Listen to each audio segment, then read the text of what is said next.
കൂട്ടുകാരെ, വഴുതനങ്ങ സ്റ്റഫ് ചെയ്യണ ഒരു പരിപാടിയാണ് കേട്ടോ. ഇച്ചിരി തേങ്ങയും തേങ്ങാപ്പാലൊക്കെ ചേർത്തൊരു ഫ്യൂഷൻ രീതിയിലുള്ള സ്റ്റഫിങ് കേട്ടോ. അതിനെ ആ മുകളിലെ തൊലി അങ്ങ് ചെത്തിയിട്ട് ഇച്ചിരി മുളക് പൊടിയും മഞ്ഞൾപ്പൊടിയും ഉപ്പും നാരങ്ങ നീരൊക്കെ പിഴിഞ്ഞിട്ടേ കുറച്ച് നേരം വെക്കണം.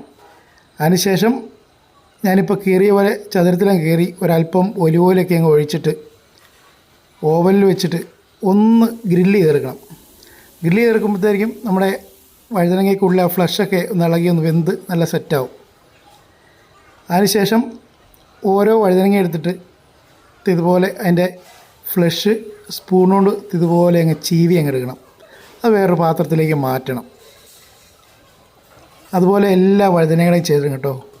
ഒരു സ്പെഷ്യൽ ഒരു ഓർഡർ വന്നപ്പോൾ ചെയ്തു കൊടുത്ത കേട്ടോ.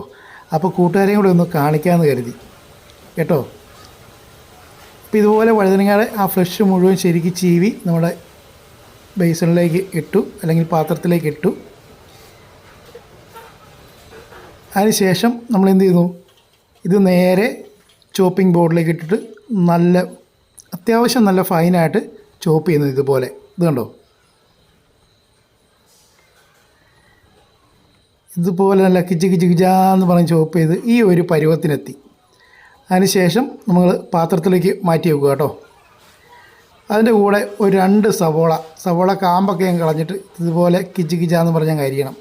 ചെറിയ ചോപ്പ് ചെയ്യാന്ന് പറയും, അല്ലെങ്കിൽ മിൻസ് ചെയ്യാന്ന് പറയും. ഇതുപോലെ അങ്ങ് അരിയുക. 2 സവോള കേട്ടോ. അപ്പോൾ അതങ്ങനെയായി. അതിനുശേഷം ഒരു 4 പച്ചമുളക് ചോപ്പ് ചെയ്യണം. ഇതുണ്ടോ, ഇതുപോലെ അങ്ങ് ചോപ്പ് ചെയ്തു.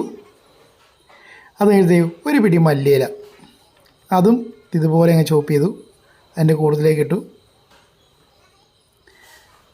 അതിനുശേഷം നമ്മൾ വഴുതനങ്ങയുടെ ആ ഫ്ലഷിൻ്റെ കൂടെ ഇടാനുള്ള കേട്ടോ.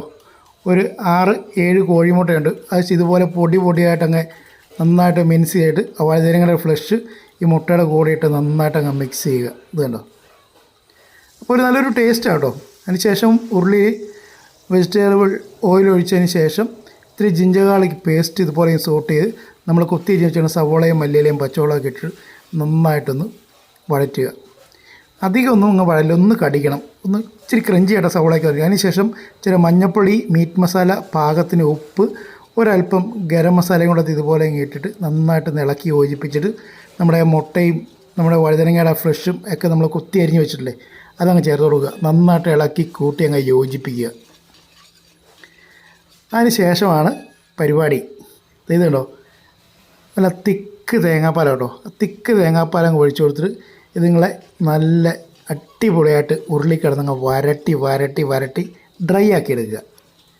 ഇതല്ലോ നല്ല ഉഗ്രനൊരു ടേസ്റ്റ് കേട്ടോ കഴിക്കാനായിട്ട്. അതിനുശേഷം നമ്മൾ ആ ഫ്ലഷൊക്കെ എടുത്ത വഴുതനങ്ങയ്ക്കുള്ളിലേക്ക് ഇതുങ്ങളൊക്കെ അങ്ങ് സ്റ്റഫ് ചെയ്യുക. ഇതുപോലെ ഇത് ഒരു അരമുറി തേങ്ങയാണ്, തേങ്ങ ഗീയിൽ വറുത്തത് കേട്ടോ. അത് ഇതിൻ്റെ മുകളിൽ കൂടെ അങ്ങ് ഇട്ട് കൊടുക്കുക. ഇത്രയേ ഉള്ളൂ. ഇനി ഒന്നുകൂടെ ഒന്ന് ബേക്ക് ചെയ്തിട്ട് അങ്ങ് എടുക്കും. അതിൻ്റെ മുകളിൽ കൂടെ കുറച്ച് ഗീ അപ്ലൈ ചെയ്യുന്നുണ്ടേ. അതിന് ശേഷം ഒന്നുകൂടെ ഒരു 5 മിനിറ്റ് കൂടെ ബേക്ക് ചെയ്തിട്ട് തേങ്ങാപ്പാലും ഫ്രഷ് ക്രീമും കൂടെ മിക്സ് ചെയ്ത് അതിൻ്റെ മുകളിൽ കൂടെ ടോപ്പിംഗ് ആയിട്ട് ഒഴിച്ച് സെർവ് ചെയ്യും ഇതുപോലെ. എന്നാൽ ശരി, എന്നാൽ അടുത്ത് പിടിക്കണവേ.